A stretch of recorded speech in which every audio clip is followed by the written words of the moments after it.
করবেন, আশা করছি সকলের ভালো লাগবে। মাটির এই ধরা তলে কারো হুকুমে এলে, আল্লাহ পাক বলছে মাটির এই ধরা তলে কারো হুকুমে এলে, খেলা তোর সঙ্গ হলে যেতে হবে গো চলে। মাটির এই ধরা তলে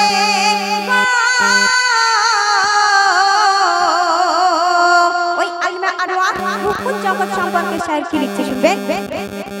আলমে আরওয়াতে ওই বিনা কায়াতে সে রুহু জগতে সব ছিলাম একসাথে, সে রুহু জগতে সব ছিলাম একসাথে। আল্লাহ পাক বলছে আমি প্রভু কিনা শুধায় ওই রব্বানা, আমার হুকুম বিনা মেলে না খানা পিনা গো। বলেছি সবাই মিলে যাব না তোমায় ভুলে, বলেছি সবাই মিলে যাব না তোমায় ভুলে, ওয়াদা করে গেলে কেমনে ভুলে গেলে। মাটির এই ধরা তলে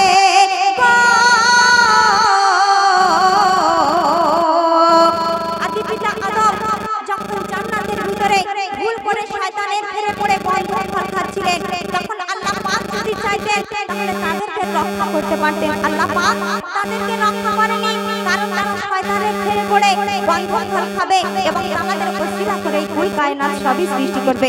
সেই উদ্দেশ্যে শায়ের লিখছে শুনুন। আদি পিতা আদম শোনো খোদার কসম, যদি না খেত গন্ধম হতো না ভুবন সৃজন, যদি না খেত গন্ধম হতো না ভুবন সৃজনে। শোনো ও মুমিনা আল্লাহ রব্বানা সাজাতে কায়না করে বাহানা গো। আদমের একটি ভুলে জান্নাতি পোশাক খুলে, আদমের একটি ভুলে জান্নাতি পোশাক খুলে, সাজাতে ফুলে ফলে দিল এই ধরা তলে। মাটির এই ধরা তলে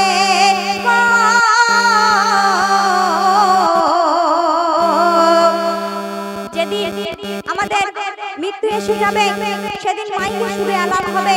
আল্লাহ পাক ঘোষণা করেছে সেদিন মাইকে কোনো আজান হবে না। যদি কোনো মানুষ মাইয়াত হয়ে যায় শুধুমাত্র মাইকে হেঁকে দেওয়া হবে যে এমন জায়গায় অমুক মানুষ মরে গিয়েছে। সবাই মিলে আমাদেরকে ধরে এনে এই সুন্দর দামি পোশাক খুলে নিয়ে একটি সাদা কাপড়ের কাপড় জড়িয়ে ওই আধার কবরে রেখে আসবে। তো সেই উদ্দেশ্য করে শায়ের লিখছে শুনুন।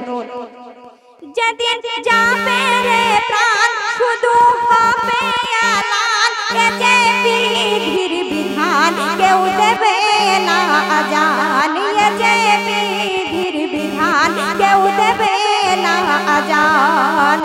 আর সবাই ধরে এনে আধার ঘরের কোণে, সবাই ধরে এনে আধার ঘরের কোণে, সাদা এক বসনে ঢেকে তোর বদনে গো। নিঃশ্বাস বন্ধ হলে পোশাক নেবে খুলে, নিঃশ্বাস বন্ধ হলে পোশাক নেবে খুলে, কাঠেরি দোলায় দুলে যাবি তুই হেলে দুলে। মাটির এই ধরা তলে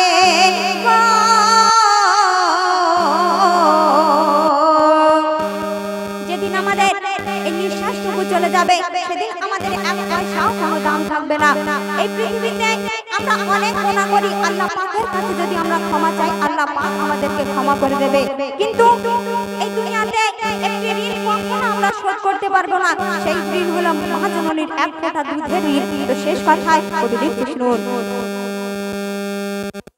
পাপারে নিশিদিন হবি সঙ্গী বিহীন, পাপারে নিশিদিন হবি সঙ্গী বিহীন, বাকি দুধের ঋণ ওরে শালমা পারভিন, বাকি দুধের ঋণ ওরে শালমা পারভিন।